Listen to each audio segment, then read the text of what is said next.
I'm Kathleen Walker. This is Andy Shirting. If you didn't know this already, Hi. we're with New England Endurance Events. And we are here, of course, for the Hyannis One Triathlon. What we normally do, and which we'll do tonight as well, is we'll cover all basic information that is different from this year compared to last year or other years. We'll then go on to anything that's new for Hyannis, or I shouldn't say new, that's specific to Hyannis. So maybe you're a triathlete, but you haven't done one of the Hyannis races, or you haven't done it lately. And then we'll have an opportunity to kind of go through triathlon in general for those that are just new to triathlon altogether. So we'll kind of go through, and this is what you do with your shoes, and this is where you rack your bike and all that kind of stuff. Not everyone has to stay on that long, of course. Once you get the information you need, then feel free to go eat dinner, or you can stay on, because we love to have you all on. So, are you ready? Okay. Okay. So, I'm going to share a screen, and let's get right down to business. All right. So here we are, Hyannis. So before we go too far, I hope that everybody has gone to the athlete guide. If you haven't, please do so. Hang on. Can you all see my see the PowerPoint? Nod your heads or shake your. Yes, we can. Yes. Oh, excellent. Thank you. Okay. My Zoom was telling me you couldn't, so just wanted to double check. All right. So neevents.com, race details, Hyannis. We'll put that. Actually, Andy, would you mind putting that in the chat? Yeah. Okay. So we'll stick that in the chat, so you can just cut and paste that. Will save you a little step. All right. So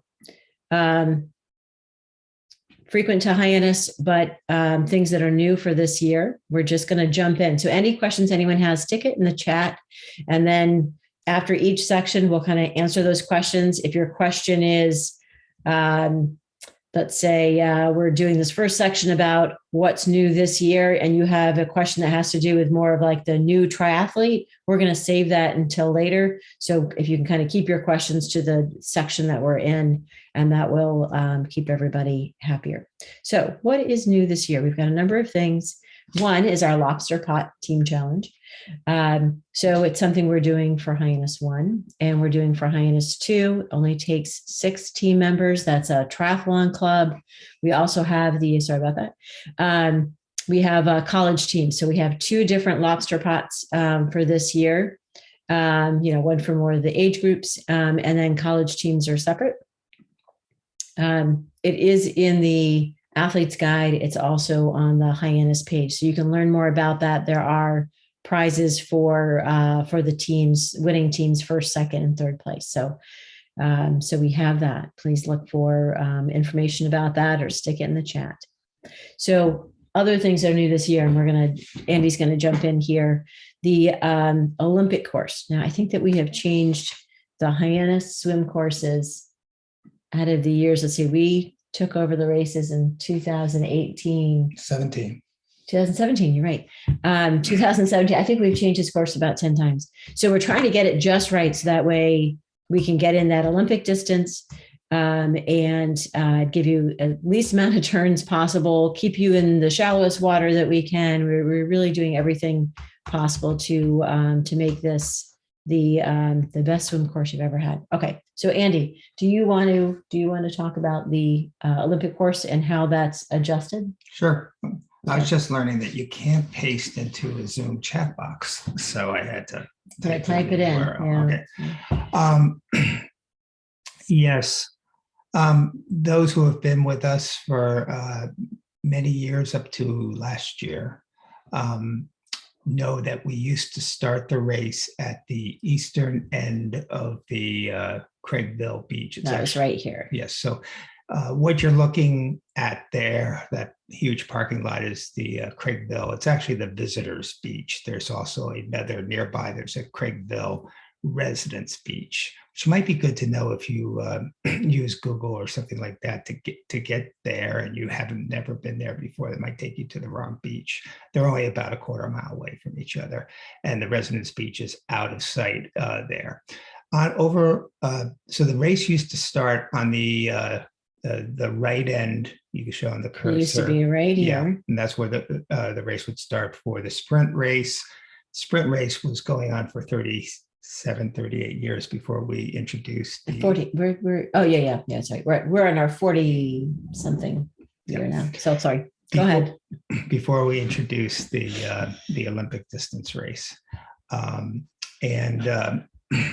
last year this is not a lot great comes out of COVID, but one of the things that did was that we were able to strike up a relationship with the Beach Association. It's a private beach association, which is next door. And they allowed us during that COVID year, because we were trying to separate and keep everybody away from each other, to start the race at their beach. They saw it went well, and triathletes are nice people, and they said, you can start your race at our beach from now on. So we start both distances of the swim where you see the green arrow, which is the green star, which is the far east side of the Craigville Beach Association. The sprinters will be fairly close to shore, and they will follow the shoreline to the finish line, which is going to be in the middle of the Craigville Beach. And that will entail a run of not quite 100 yards or so, but you will have to hustle up the sand to the parking lot where your bicycles will be. The Olympic distance race will start in the same location. However, you can see by following the yellow arrows how it makes up the additional distance, 9/10 of a mile. That is the Olympic race. And it ends also at the same location, and it is just one loop. I know almost every Olympic distance race around here in New England is 2 loops of a swim, and sometimes even 3 loops of the swim. We are able to do this with 1 loop, in part thanks to the wonderful lifeguard community that comes out to assist us at these races, so we can make sure that we have a safe course. And the beach club. And thanks to the beach club. Thanks to the beach club. Okay. All right. So we'll talk a little more about that, just about the swim in general later on. This is the one change to the swim course that we have for this year. So we're pretty excited about this. We think this will work out well for you. All right. Let's see if I can get my little cursor to do what I want. Let's try that. All right. Something else that is back for this year, it took me a while to find that picture of Terry, is yoga. Terry Walsh has been, and actually Terry Walsh and Mimi Popard have been our yoga instructors. We do yoga after the race. They do post-race yoga, so it kind of helps you stretch and helps your muscles for later on. So we do that between right around the time that everyone is finishing up until awards. Ends up being around 9:30. So you don't have to bring a yoga mat. She does poses with you that you can do without needing a mat. We're also doing awards again. We have the award ceremony is back. So we will do that this year. We'll try to everyone kind of spread out a little bit if possible. But we're really excited about doing the awards again. They won't be the awards that the girls have right here. They will. This is prior years, but they will be awards. All right. Something else new this year, we're doing tri-tats. So normally at our races, we have the Rotary Club, who've been absolutely wonderful for years. And they go ahead and they mark you with a permanent marker. Permanent marker is probably not the best thing for your skin. I know everyone does it, but we'd rather do something that's a little less toxic. So the tri-tats is something that we're doing this year. The same company is also doing our race bibs and helmets and bike numbers. And so you can find this information on the athlete's guide. We do have helmet numbers, which we haven't had before. Bike numbers can go there. They can go on your seat post. Obviously, we always have bibs. timing chip is not disposable this year. So those will be given back. So when you come through the finish line, someone will be there to help you get that timing chip off. Please don't take it home if you can. They're very expensive. Then we also have the tri-tats here, as I mentioned, that go on both arms. The bib number goes on your arm, and your age, you'll have a little age tattoo as well, and that goes on your left calf. So we appreciate that. If you don't like, some people don't like the tats, they're a little bit hard to get off. Use baby oil, usually works. But if you don't like that, there will be some of our marking volunteers, and they can mark you. But the tats are nice and neat and easy, and you can do it the night before. All right. So before we get on to things that are unique to Hyannis, but we will stop our share and see if there's any questions we might be able to answer. We do not, Corey was asking about the water temperature. We don't have that just yet, but we will have that. Sorry, we will have that this week, and we'll post it on social media, and we'll post it on the Athlete's Guide. It's my fault. I forgot to give the thermometer to a friend of ours who lives there, right by the beach. So. Yeah, that was well. And in Andy's defense, we had our first race of the year yesterday. It was the SOS Cape Cod, and it's a multi-leg race with 3 ponds and 4 swims and a long bike. So if you guys think that, this next weekend is, might be tough, that race was pretty hard. So we just finished that, and we're still catching up. So no water temperature. But we will get that to you. Does anyone have any other questions about that specific stuff that's changing this year for Hyannis? Okay, I don't see anything else in the chat. We can always come back to it.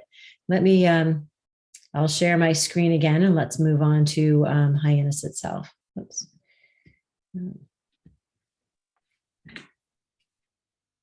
All right, here we are again. Okay, so if you haven't raced Hyannis before, we'll give you a little bit of a course overview. Do you want to do the sprint? I guess probably not sure line by line, but at least kind of give you an idea. This is in the Athlete's Guide, and there's a link in the Athlete's Guide where you can download a PDF that you could send to a printer if there's something you want that is easier for you to look at the map. Basically, you notice where the swim is there, and we have that big parking lot, a huge parking lot. You'll be getting on your bikes on the east side, or let's just say the far right side of that parking lot, and you'll be heading west, and you can hopefully see the arrows as you look at this and follow it. Basically, you're going to go through the village of Centerville. You're going to get onto Bumps River Road, and you're going to work your way through that relatively quiet road down to Osterville. You'll go through the village of Osterville, and then also down into that exclusive Hyannis area where you'll see. Yeah, so Andy's right down over here by now. So you're on Parker. Yeah, so you'll see the beautiful houses and estates. Yeah, they're not houses, they're all estates there. And work your way through the Hyannis area up by East Bay, which is a pretty overlook there in Osterville. And then you'll come back to Centerville. And want to point something out, particularly those who haven't raced Hyannis in a while or have never raced Hyannis, is on the Osterville Centerville Road, which is that long road that looks like it's going along the shore, but actually it's just a nudge inland. Nope. Where are you looking at? Oh, between Osterville and Centerville. That's where I was before. Sorry, Andy's pointing with his pen, but that's not helping you. So, okay, here we are. Oops, I lost my cursor. Gotcha, right here. As you approach your final turn, which is going to be onto Craigville Beach Road, and you'll go down, because it's a bit of a narrow road, and for the safety of athletes, you will notice cones that have been placed to sort of squeeze you from using the entire right lane of that road. to perhaps half of the right lane of the road. And this is done for the safety because that's kind of a tough intersection there. We have police at most every intersection of note on this course for your safety. But because they're looking at motorists mostly, and our volunteers are looking at you, we want to make sure everyone's safe. So we consider that coned area, which you'll have about 6 feet wide, 5 or 6 feet wide to travel in. We consider it a neutral zone. There's no passing in that area. And sometimes it can be slightly frustrating because there's someone in front of you, and, I could pass this person. Well, you'll be able to pass them. And also the rules apply to everyone. So it can be the elite wave, and they may wish they could pass someone, but if they do, they're penalized, to be honest. Right. So single file around there, around that corner. And then you can take off down to the transition area at Craigville Beach. And so that's the sprint bike. I got the Olympic next, so you can. Yeah. Should we do the run quick? Yeah. Okay. I thought you were going to jump into Olympic. So we'll enter into the parking lot. You will rack your bike. An important thing to point out for those who may not be aware of, there's a pretty critical rule. You can't take your bike off the rack unless you have your helmet on and buckle, and you can't take your helmet off until your bicycle goes back on the rack and it's buckled. So you'll head off again to the right side as we're looking at it. It's the eastern side, but the right side of the parking lot to head off on your 3.6 mile run. You'll run along the beach road for a while, and then it heads uphill, gradual uphill for a bit, which is a gradual downhill at the end of the race. So you have that to look forward to. You'll make a left, and I'm drawing a blank on the name of that road. Strawberry Hill. Strawberry Hill, is it? No. Before you get to Strawberry. That's after. Okay. It's too small for me. It's too small for me to read it. And you'll be basically doing consider it like a lollipop route. You're following the lollipop stick, and you're doing a circle, somewhat of a circle, around a residential neighborhood, and then you're coming back, and you're going back down the lollipop stick and to the finish area. You will turn into the parking lot. I don't think we've decided yet whether or not the finish will be on an asphalt surface or on a sand surface at this particular race. But if it is on sand, it's less than 100 yards. It's about 70 yards or so. Right. I would say. And that's dictated by how many people we can get into the parking lot. If we have a lot of people like we've had in the past, then we have to move the finish line out. So it's not like we're not just, I wonder what weight we'll do. I mean, there's a reason why we put it in the sand. And we're making every effort also to try to spread people out a bit because, COVID's still out there. And even though it's not the threat it used to be, it's there. So because of that, we'll be trying to make it so that you've got some room around you in the transition area. And we hope everybody will just be respectful of others and don't invade their personal space unless they know them well. And even then, okay, all right. So that was the sprint course, and Andy will tell you a little bit about how the Olympic course is different. I know this looks just like the sprint course, but there is a change. Go ahead. Now, what do they do for the? That's a long swim you got there. That's it. It's a 0.9 miles. So after the swim, once again, you'll run up through the same chute. The sprint athletes and the Olympic athletes run in the same chute. The Olympic, of course, are leaving at 7 a.m. The sprints are leaving at 7:30. So you got about a half hour there. I think pretty much most of the Olympic swimmers are out of the water by the time the first sprint swimmers come out of the water. But either way, it doesn't matter. You'll run to the parking lot. The difference we have here is the Olympic, the sprint race there's basically two parking lots there, those who've ever visited before. There's one on the western end, which is a large parking lot, which will be parking. That's where you can actually park your vehicles. There's also a parking lot across the street, and we can talk about that as to which of those lots you want to choose, but not at the moment. As you enter into the transition area, the Olympic athletes, and we're talking about the Olympic course now, if you're an Olympic athlete, you're going to head over past the dividing line that goes straight down the transition area to that part that is closest to the road. The sprint athletes, your transition is the half of the parking lot, or perhaps it's a little bit more, 2/3, because we have more sprint athletes, that is closer to the beach. So just if you get confused, there are signs there, of course, but just wanted to give you the heads up on that. The bike course is very similar. It's exactly the same for the first about 9 miles.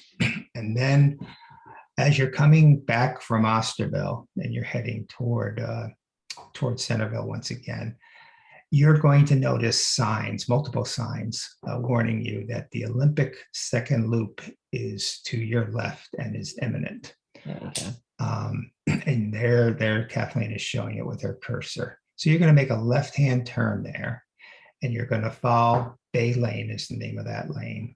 You're going to be going by mostly homes and one elementary school, and you'll be making a left onto Bumps River Road. And you'll be joining the course again that you were on earlier. You also may be joining a course that has sprint athletes coming from that direction.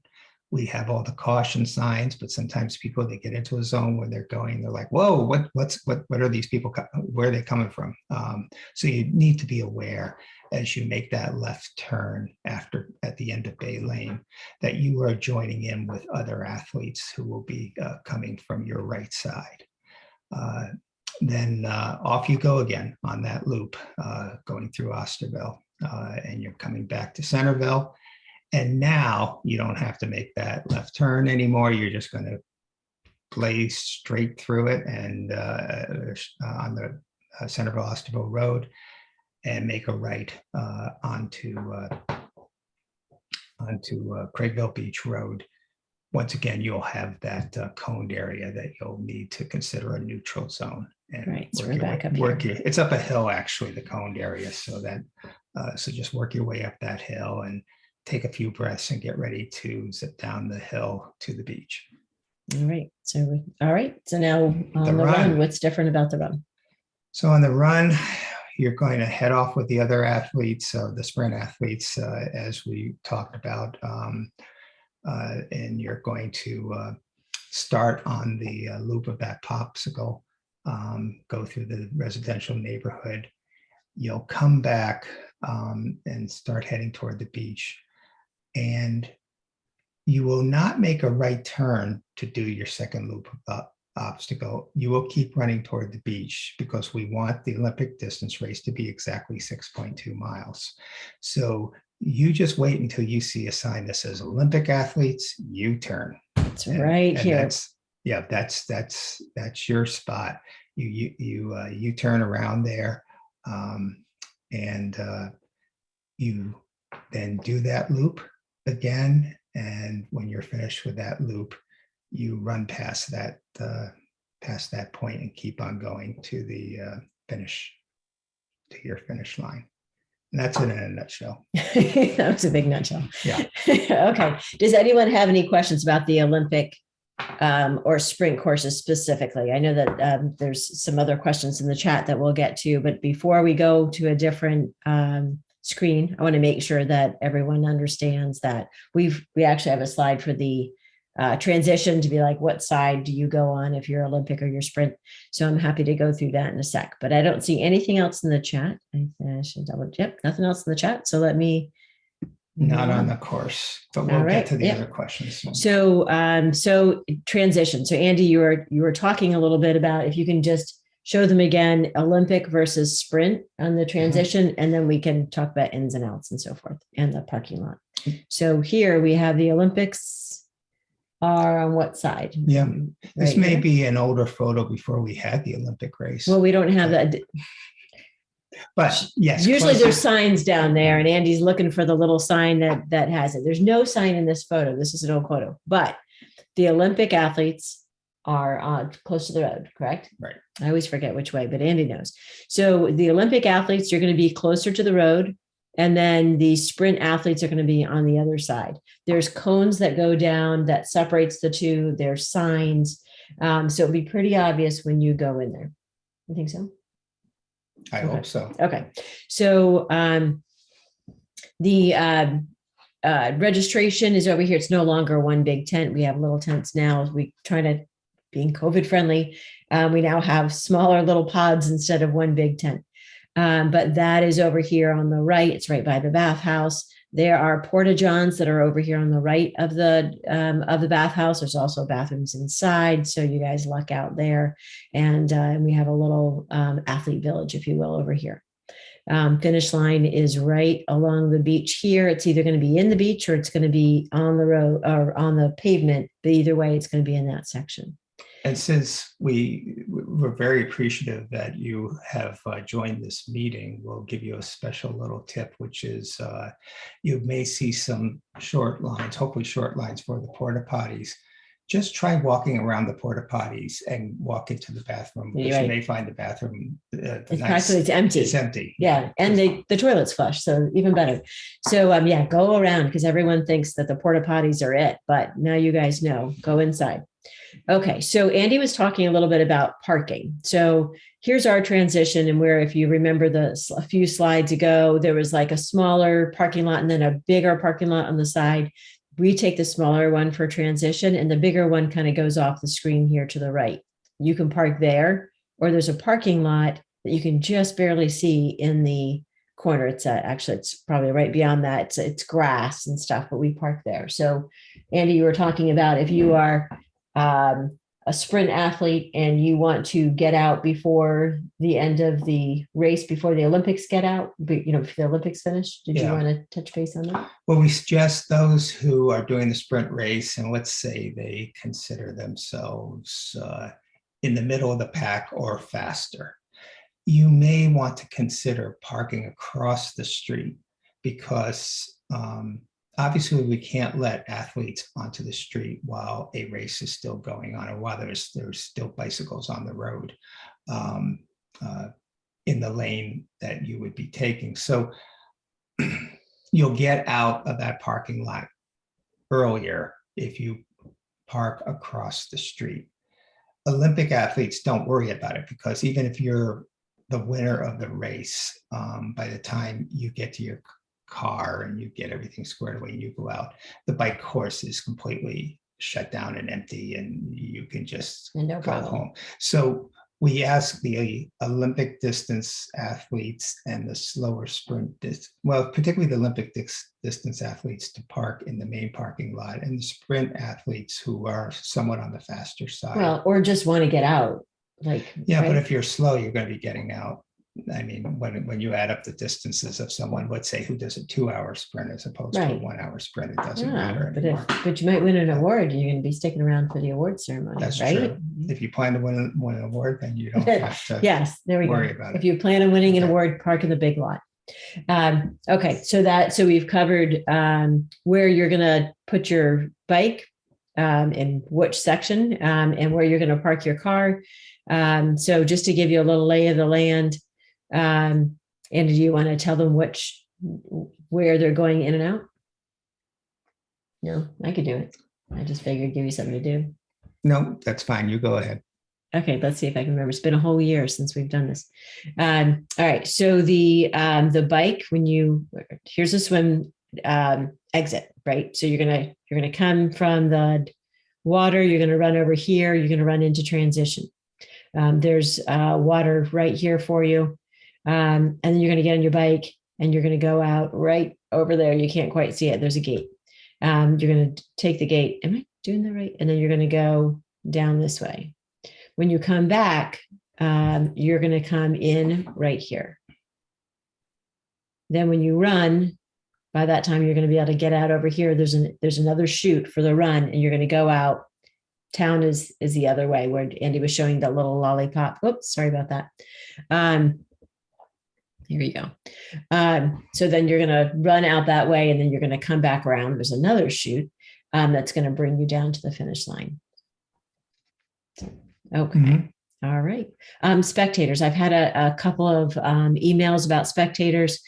Spectators are great along here. They're good over here. They're not going to be able to really get into this area. We are trying to keep our crowds down for COVID. Give me 10 seconds. I'll change your cursor size because you can't see it. Well, wait, no, not while it's on the middle of the thing. No, it only takes a second. All right. So in the meantime, while Andy is playing with my computer, so the spectators, so you can be on the beach for the swim. That's always fun to be able to watch your athletes come in. You can be along the road. You will not be able to be in transition. This year, you will be able to be along the finish chute. So I think last year with COVID, we really didn't want those crowds congregating there. But we found that, as long as you're on the other side of the fence, you're not breathing on the athletes, and that works out pretty well. There we go. Thank you, Andy. All right. So now we have a really big cursor for you guys.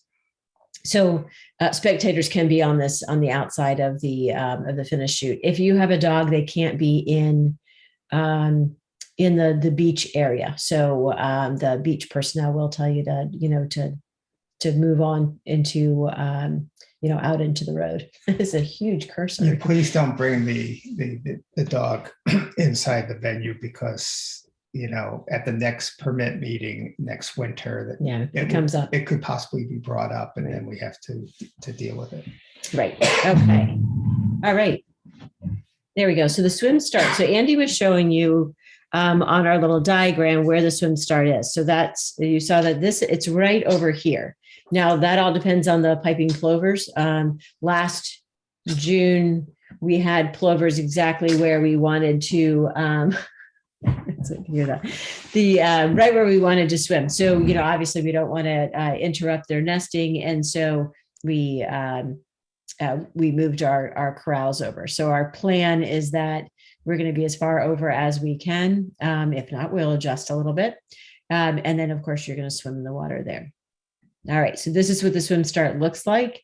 It will be a rolling start. We do a modified time trial, I call it. So you're rolling through your age group, and then there's a 2-minute break that gives a chance for, first of all, it's not arms and legs the entire time.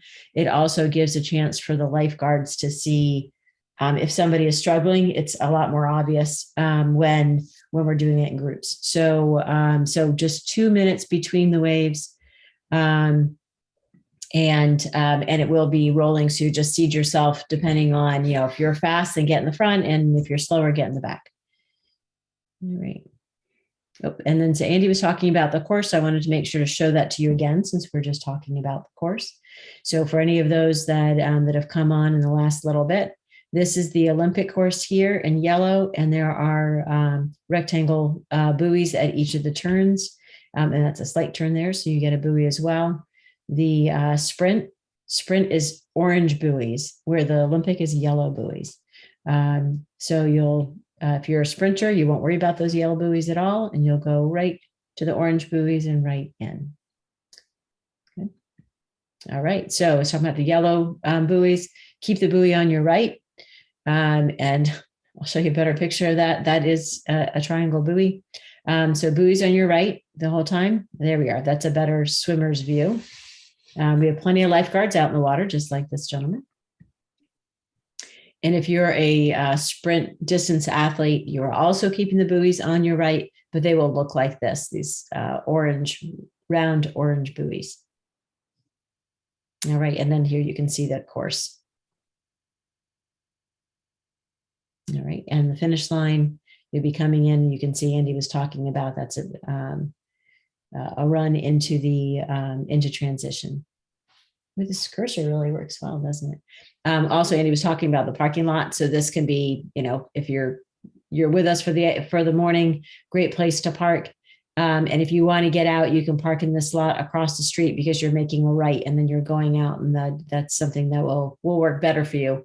For this parking lot, you're going across, and the police officers, it's a little harder for you to get through.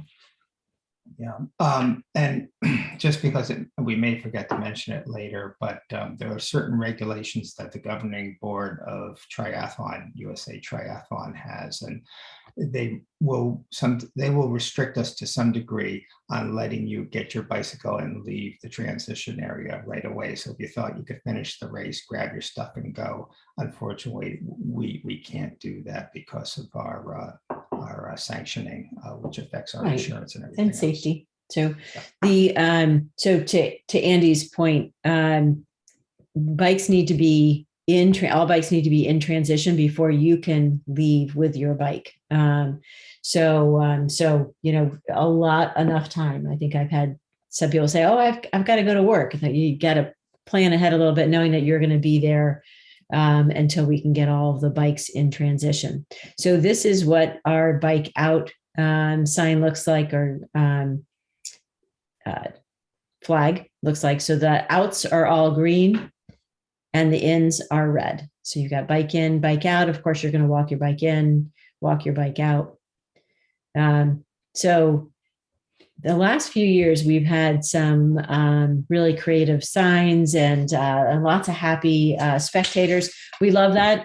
We will put out a table that has some poster board and markers and crayons and things like that for the kids. We find sometimes the adults will do. They did not do these signs at our race, but we see all sorts of creative signs because we do put stuff out for you guys. If you have a family member that wants to watch you, but they find that kind of boring to watch you go by 3 times in an hour, we could use more volunteers. So if you have a family member or a friend that wants to volunteer while they're watching you race, they get a shirt, they get Subway sandwiches afterwards, they get a little bit of swag, and they get to be part of the action while still supporting you. So if you would like to do that, we would love to have you. And let's see, I bet we can I'm going to put Lori's email in this chat. So please send Lori an email and say, I've got someone that would like to help. You can also go to, if you go to the registration page again, there's a category for volunteer. So just have your loved one fill that out or fill it out for them, as long as they're okay with it, and they'll get to join in the race. All right. So I think we've got some other questions. So we're going to switch to that, and then we'll do the newbie section next. So that will be the new athlete section is all like just triathlon. What do you do and how do you do it, and answer all sorts of questions. So we'll hit that. I have one. Go ahead. Important though, before before our prior races log off. If you live in the area, you may have noticed a lot of road construction going on actually it's been since last September. It started right after our September Hyannis triathlon last year. We keep asking because we're nervous, and they say, don't worry, it's going to be fine. First off, it's all in the run course area, and they the commissioner of the Department of Public Works says, well, we'll be fine. It may be that the parts of the run course will not have pristine, perfect asphalt. It may be a little rough, like that serrated look or something, or the binder coat or that sort of thing.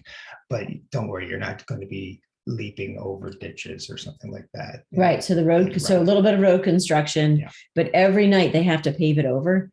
That's part of the contract. So and of course it's over a weekend, so it'll definitely be paved over.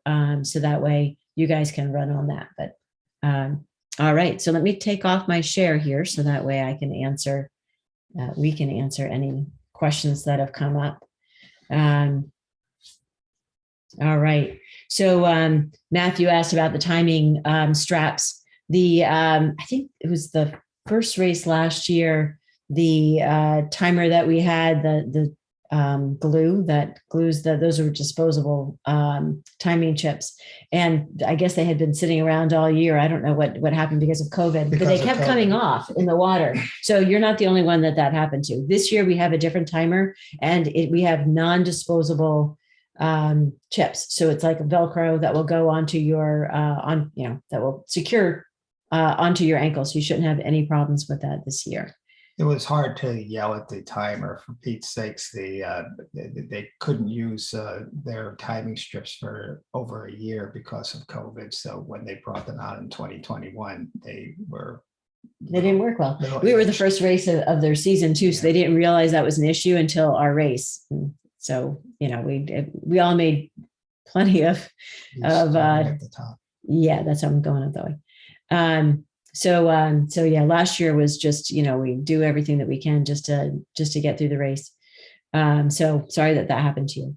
All right. So first timer question, Max, I'm going to hang on to that, and we'll talk about that in our next little section. You can ask, you might have some other questions that will come up as we're going through that. All right. Steve, thanks for your note. All right. So I don't see anything else in chat. Does anyone have any other questions that they'd like to answer? Go ahead and put it now. There we are. You know what, Tucker? I'm not completely sure how many are signed up because we just had a race yesterday. I haven't had a chance to take a look at what our signups are. So. Usually the Olympic is a couple hundred people. The sprint is a larger race, but I haven't looked at the breakdown either. Yeah. With the 7 races and just, the busy winter or busy spring, especially. Yeah. I haven't even looked. Yes, we have. There will be people there. I have no idea how many. And you'll have plenty of company. Right.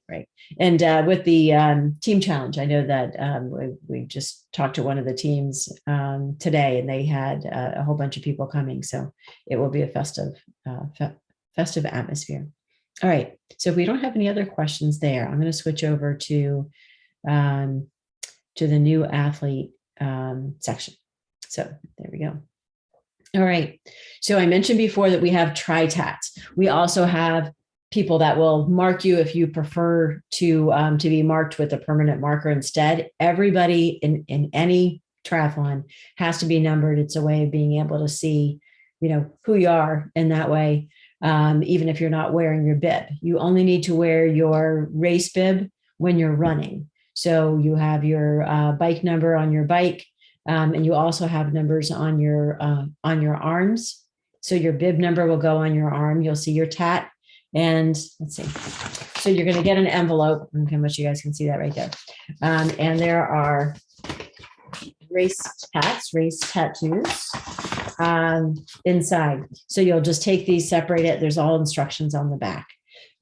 So do it the night before if you're picking up your packet the night before, which is always nice to be able to do if you can, because then you don't have that big rush in the morning. If this is your first triathlon, there's enough that you're thinking about. If you can go ahead and get your packet beforehand, take a look at transition. It will all be set up by that time. We also have we have a swim clinic, and it ends up being a triathlon clinic because we have Trish Cundiff, who's a wonderful coach and owns AquaSafe in Sandwich on the Cape. And she is a longtime triathlete, particularly of our races, and she'll go through the whole thing with you. And that starts at 6, right? It's in the athlete's guide. There's a schedule, but I believe it's 6 o'clock. So just come to packet pickup, pick up your stuff, and then wait around for her. And she is a wealth of information. You also, as long as the weather's cooperating and the water's cooperating, you'll have the opportunity to actually swim the course. Usually by that time we have the swim buoys up, and she doesn't always do the entire course, but she at least goes through it with you. And it's a great way of kind of easing your mind.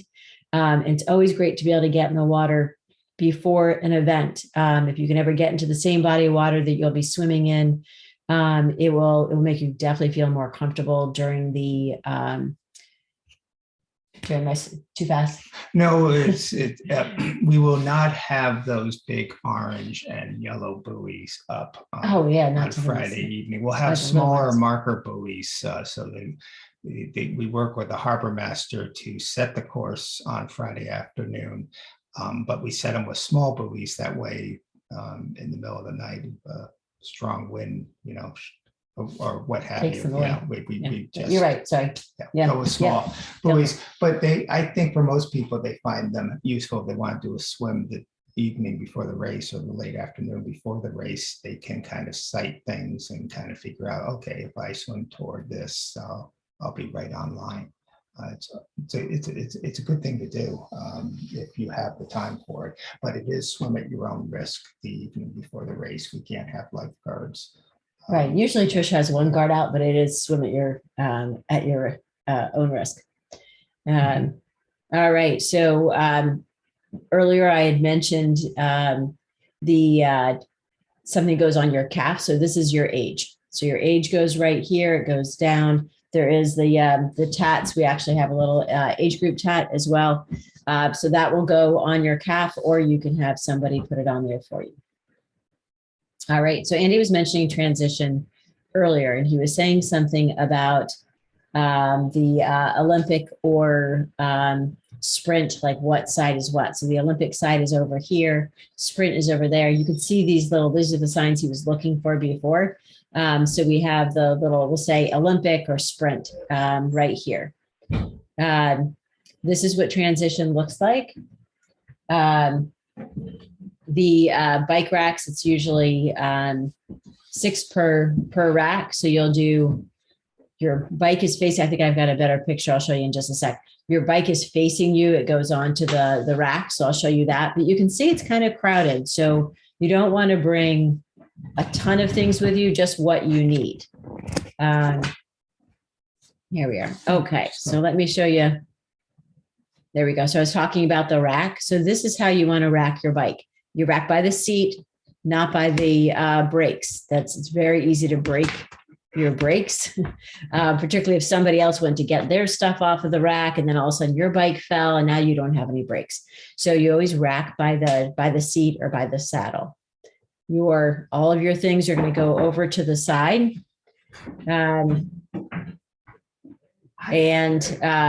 Usually we put the helmet over to the I'll show you a better picture in just a sec. There we go. All right. So he's got his all of his, he's got a big pile of things right there.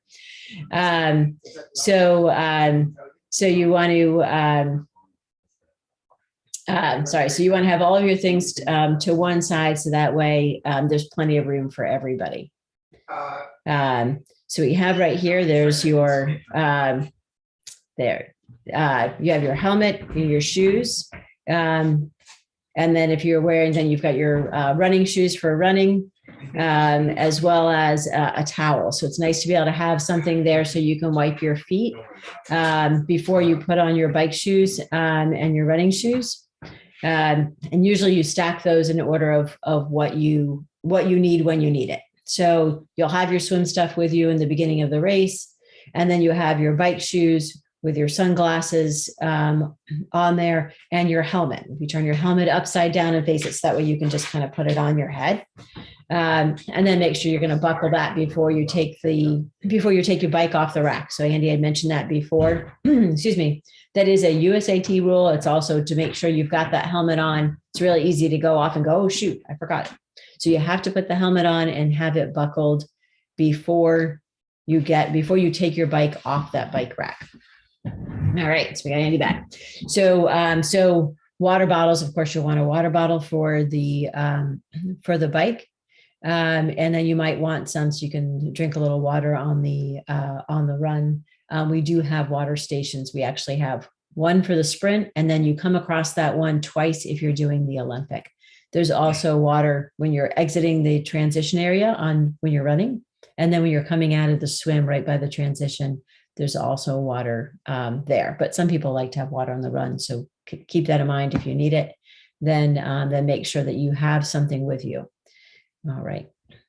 So bikes, walk in, walk out, pretty easy. So in transition, you may not ride your bike at any time. In transition, there's no bike riding. You have to walk your bike. So walk your bike out, and you'll have a sign just like this. Let me see if the next picture might be. There we go. So they dismounted here. They mounted on the other side. So there was a sign just like this, and it said mount, and that's where you'll get on your bike and you'll go ahead and take off. In this case, you'll go right along the road that way. So when you're coming back, this sign says mount, it says dismount. And this, the volunteers that are right here are reminding you of that. So you have to mount by, by their spot. In this case, it's there's a cone there. So you have to mount your bike, dismount your bike. Then you can walk it into transition. So that way you don't run somebody over in transition. You don't fall off your bike. And if you do ride your bike in transition, then that is a large penalty. In one case, we've actually had to disqualify somebody because they went racing through the transition, jeopardizing everybody in there. We don't want to do that. So there we go. So there's they're coming into transition now. They had mounted their bike, dismounted their bike, and now they're running in. All right, so let me have that. Let's see what questions you guys might have, and then we're happy to answer anything that we can. Does anyone have any questions? You guys are all so silent today. If anyone wants to unmute yourself, I think that feel free to unmute if you want. I think there's only 20 plus on here. I noticed question earlier saying how are the transition space assigned? Did y'all cover that? I might have missed it. Oh no, you didn't, Tucker. Thank you for asking. I'd forgotten that was higher up. We do open racking, so you can put your bike anywhere that you like in transition, unless there is a sign that is specific to like the tri clubs. If they bring more than 12 people, they get their assigned racks. So don't go there because there's a bunch of people there. Relay. But otherwise, relay has their own sections. That way we can kind of relay teams tend to take up a lot more space. So they're over in another section. And then as far as beyond that, sprint or Olympic, you can be anywhere in that transition area. Did you talk about red cap? Oh, I didn't. Okay, thank you. All right. So if you are an anxious swimmer, or maybe normally you're not anxious, but this is your first triathlon and you're really anxious, ask for a red cap. So you'll have a colored cap in your in that packet that I was showing you. You'll have one in there already, and it's based on the wave that you're starting for the swim. But if you're anxious in the water, we want you to have a red cap. So that way the lifeguards, and Andy will be out there in the water. And he's watching every single person that goes by.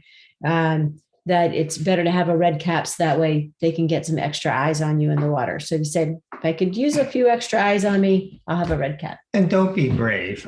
We don't know. We never know for sure what the weather conditions are until we get there. But currently we're looking at a fairly mild 10 to 15 mile an hour breeze coming from the south the night before the race and on race morning. That may mean that the water will not be glass smooth. I think we've been fortunate that more often than not, we have a very, very smooth swim, but sometimes it's slightly lumpy, and that may be the case. So if you're a little nervous, please just go ahead and put on the red cap. People don't notice that you have one on because everybody's kind of anxious and jittery and having in their zone before the race anyway, so they won't be paying attention. No shame in wearing a red cap. Yeah. I love to see it. That means I know that you are really focused on what's good for you. I noticed Scott is on, and I'm wondering if Scott is our swim coordinator, and I wonder if he has anything that we forgot to say. That's really putting him on the spot, isn't it? Well, it also could be he's coaching swimming at this time, but he's trying to listen to it, so he can't. Right. So let's not put pressure. Right. Let's not put pressure on Scott. Okay. So sometimes we get another question about the run bib. So I don't know if I have one in here, right? But it looks like, I'm sure you guys have done running races. This is one from yesterday's race. So you got your run bib, right? You can pin it to your shirt. If you're wearing a like a wetsuit, that works fine for the swim because it's inside the wetsuit. If you are not wearing a wetsuit, you don't want to be wearing this in the swim. It's going to come off and it might rip your shirt. You don't want that. So you can get, this is rather large, but this is a race belt. And it has, see, it's got the little things here, and then that goes through here. So you can wear that. And then when you're in transition between your bike and your run, you can just put that on at that time. But that's the two ways of being able to wear your bib. I have seen a few people that safety pin the bib, and then I see them get in the water and, the bib's not going to stay on. So, but if you wear a wetsuit, which, it's your choice. If you're doing the sprint, it's a quarter mile. It's, I don't know. Some people like it for buoyancy, but it's not necessarily going to make you a ton of difference in time because you got to get the darn thing off when you come back from the swim. So. Some people will put their shirt on after they swim, and they number is already safety pinned to the shirt. You can do that. Just make sure it's not a tight shirt, because when you have a wet body and you try to pull a shirt on it, it's not always very easy. Those swim belts, if you're a first-time triathlete, I would say don't go out and buy a $4,000 bike.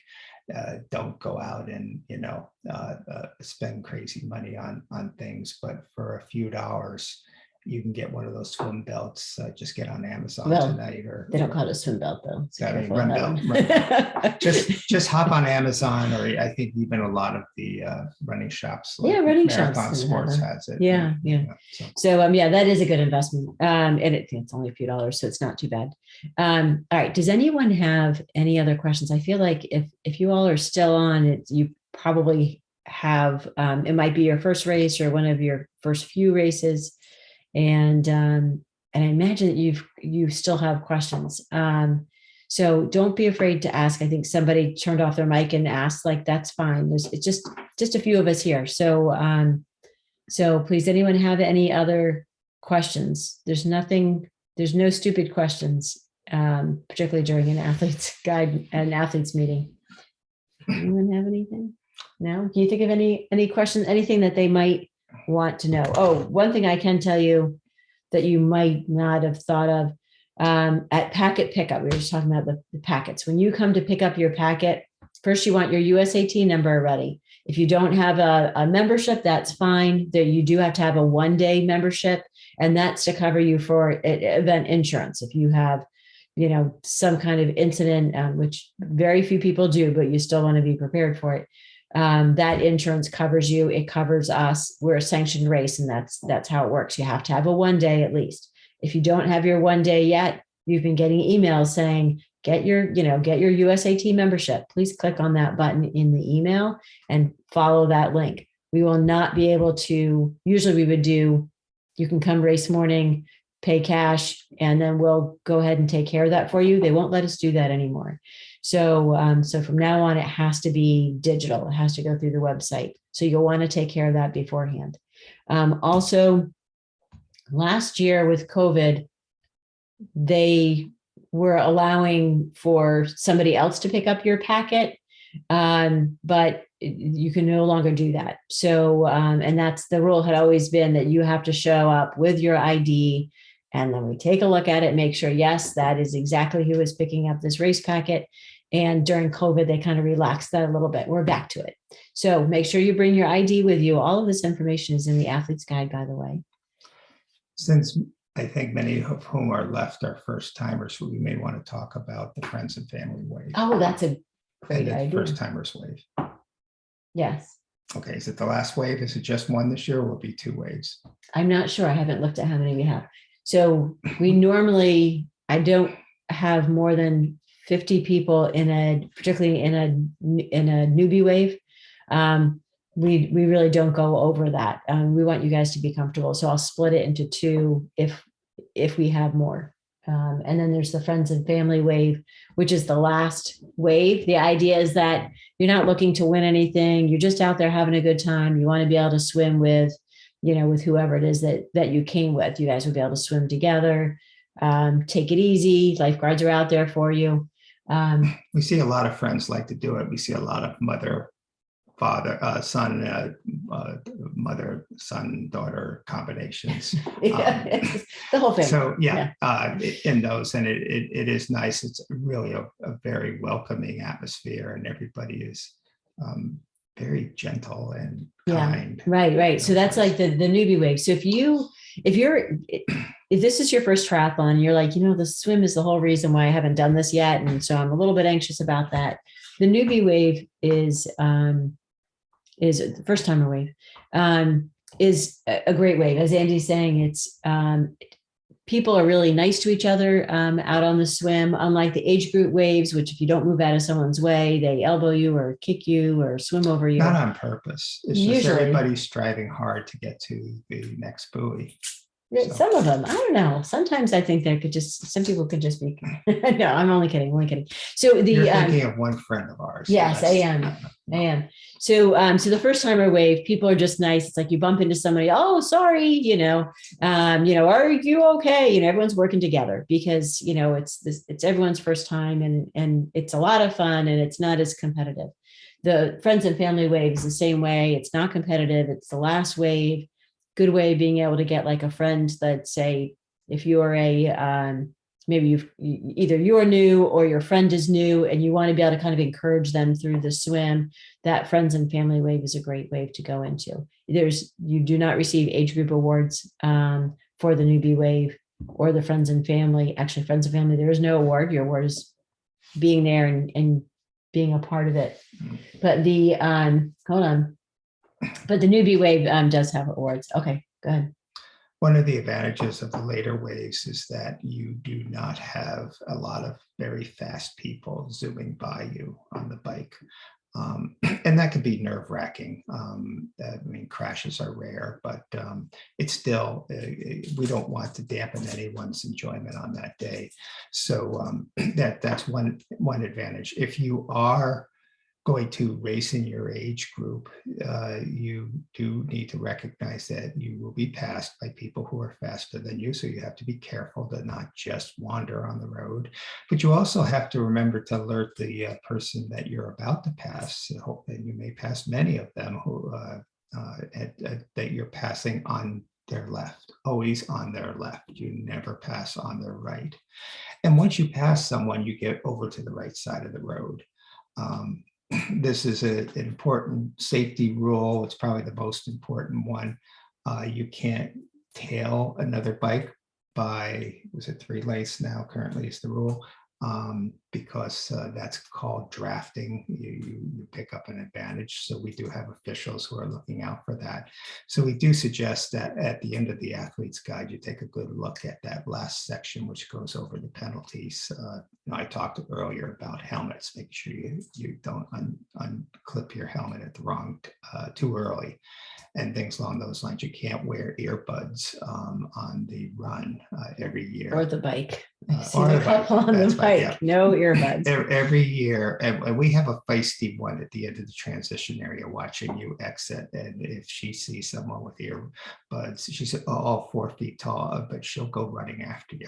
So she does. Yeah, she runs out. She'll yell at you. So, so we don't want earbuds. First, it's against the USA Triathlon rules, but it's also unsafe because when you're racing, you don't know who's, if there's a car coming up behind you, or you might need to hear some kind of directions that that you can't do when you've got those in your ears. And you also can't, no device like that. Don't bring your phone, even if it's off. That is against rules. Yeah, and probably doesn't apply to any of you, but no e-bikes, and that includes a bicycle that perhaps is an e-bike or could be or has a battery compartment for an e-bike, and you say, well, look, there's no batteries in it. The problem is you will be honest, we're sure, but there are some people who are willing to then later on slip a battery into their e-bike, and we want the race to be fair. So sorry, there are some good bike shops on the Cape that rent road bikes. If you have an e-bike and that's your primary bike, we suggest just for the day that you rent a nice road bike. Mm-hmm. That sounds good. Okay. Does anyone, I know we've been talking a bunch. Anyone else have any questions? Wow. We did this in an hour. We're getting pretty good. Yeah. All right. I was worried for So a while. I know. So remember, Friday night, there's packet pickup from 5 to 7. You have, Trish will be there at 6 o'clock. That's for the swim clinic. And it's swim triathlon clinic. It's not just about the swim. She talks about everything with the race, gives you a chance to kind of see everything. If you have a chance to ride to drive the bike course, and the run course, that usually helps, because then at least when you're on your bike and you're in the race, you'd be like, oh, okay, I remember seeing this, it just gives you a little more comfort. And what else? Careful what you bring to transition. Please don't bring buckets. I know that some people are like, oh, you can put all your stuff in it. Ultimately, someone's going to kick it and it's going to end up somewhere else. You're not going to know where all your stuff is. And someone might trip over it, including you. So best to leave all of that kind of stuff at home and just bring you might not have a transition bag, but a duffel bag that has things in it. Something that's not going to get hit. I think from an insurance point of view, just if you don't mind us protecting ourselves, we are not recommending that you bike ride the bike course. No, I didn't say bike. Drive the bike course. You can drive the bike course. I mean, Cape Cod, it's a pretty safe place to ride, but still, those roads are, Centerville and Osterville have almost like a suburban feel nowadays with the, as Cape Cod is built up, it's not the sleepy place it used to be, or Right. at least I'm going to You're get aging nostalgic. yourself. Yeah. But to Andy's point, that reminded me that during the race, there are police presence all over the place. So, you're able to go through intersections that you can't during training. That they'll have traffic stopped. Of course, you have to listen to police every once in a while. They'll have to maneuver a little bit differently, but they're there to make sure that that all the cars stay away from you during the race. But in training, if you're on those roads, please be careful. All right. I think that's it. If anyone has any other questions, you can always reach us at info@meevents.com. That's, go right onto the website, onto the race page, and fill out the little form, and one of us will be able to get back to you. So we appreciate you guys racing with us. Please thank the volunteers. Yes. Yeah. Thank volunteers and the police too. They really like that. So we really appreciate you guys being here and being with us for your first or almost first race. And we look forward to seeing you on Friday night and then bright and early on Saturday morning. Thanks so much.